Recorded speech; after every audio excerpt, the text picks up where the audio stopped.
Hello everyone.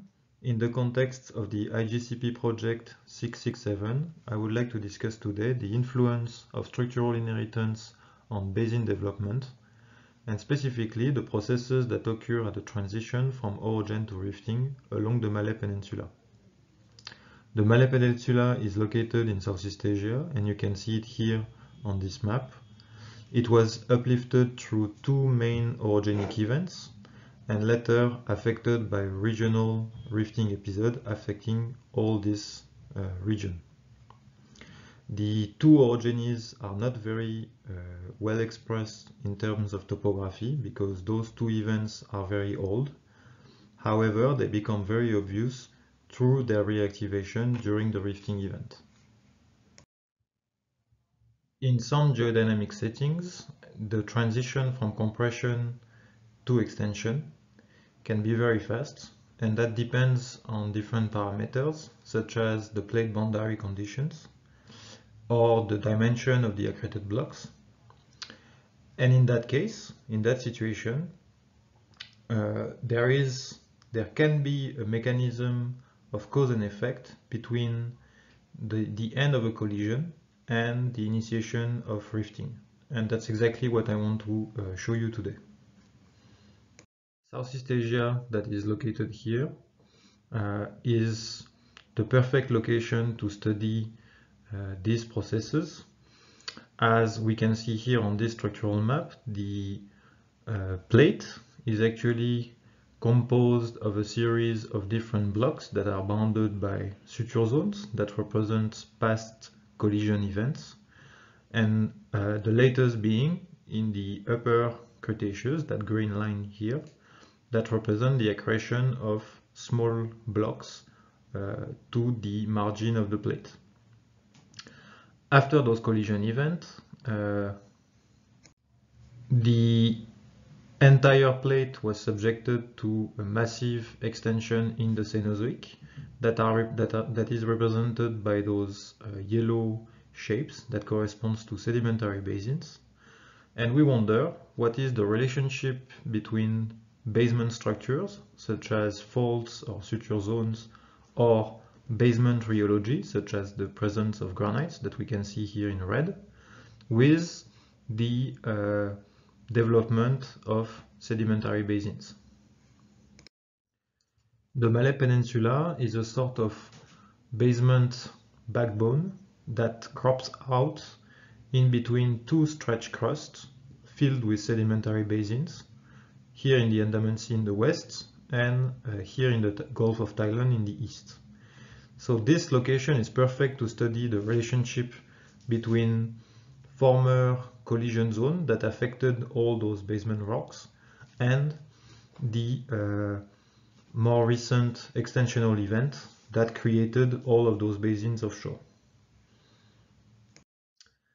In the upper Cretaceous, the western side of Sundaland is affected by a major east-west compression shown with those red arrows that is accommodated in the basement rocks with a large oblique strike-slip fault such as this one here or here, a fold and thrust belt that is seen here with north-south thrust, and a lot of magmatic activity with the occurrence of recent magmatic plutons in red here, and some dikes intruding older basement rocks. At the end of this event, the region is subjected to a form of metamorphism that is seen in several localities shown in blue here, characterized by metamorphic core complexes. A metamorphic core complex is a region affected by ductile deformation with an exhumation of the ductile crust through the upper layer that is accommodated by a major normal fault, which is called a detachment fault. These metamorphic core complexes are located in discrete locations along the Malay Peninsula, from south here in Malaysia to the north here in Myanmar, and that are represented in blue on this map. I will start from the south with the stone complex in Malaysia. The stone complex is characterized by a late Cretaceous metamorphic event that is shown here with those red arrows that corresponds to stretching lineation. And here on these outcrop pictures, you can see that the former rocks, like this leucogranite here, is stretched through a structure that we call boudinage. This is followed by an exhumation that starts in the late Cretaceous to Paleocene and ends up in the Eocene to Oligocene. And finally, development of basins offshore, the nearby Malay Basin that starts in the Eocene. Further north, in southern Thailand, the Kanam metamorphic core complex is also affected by the same kind of deformation. It is characterized by the same magmatic and metamorphic units, with a metamorphic event that ends in the latest Maastrichtian, around 66 million years ago, and is characterized by stretching lineation similar to the one in Malaysia, that are oriented north-south to northwest-southeast, and that can be seen here on this field image with an important stretching of those leucogranite veins. This metamorphic event is later followed by an exhumation that starts in the Eocene and ends up in the late Oligocene. A few kilometers offshore of the Kanam Dome that is located here, there is an important Cenozoic basin, the Nakhon Basin, that is controlled by north-south normal faults, and that open starting in the late Eocene, that is seen here on that seismic section with the deposition of that brown unit here, and until the late Oligocene with that pink unit here. So the evolution of the Kanam Dome can be summarized on this diagram, where we see on top of the dome onshore the ductile stretching lineation that are oriented roughly north-south, and these lineations are followed by an east-west extension along north-south fault in the brittle layers, shown with those blue faults here. Further north in northern Thailand, here, there are like two complexes side by side, the Doi Intanon and Doi Suthep. These two domes are located here on this map and are characterized by similar metamorphic units as shown by McDonald in 2010, where we can see a clear stretching of some of the layers here.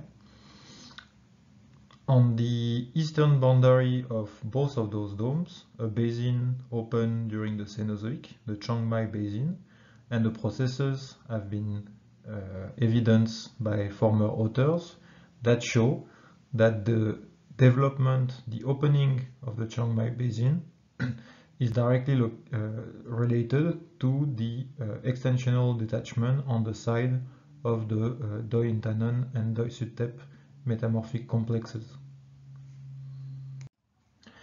Hence, there is a clear mechanism, a clear relationship between the exhumation of those domes and the opening of the basin.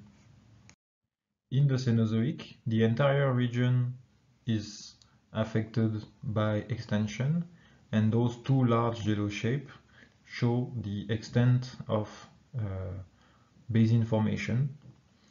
The regions that I just mentioned before are the Malay Basin, closely related to the stone complex onshore here, the Nakhon Basin here, closely related to the exhumation of the Kanam Dome in southern Thailand, the Chiang Mai Basin here, closely related to the Doi Intanon and Doi Suthep metamorphic core complex.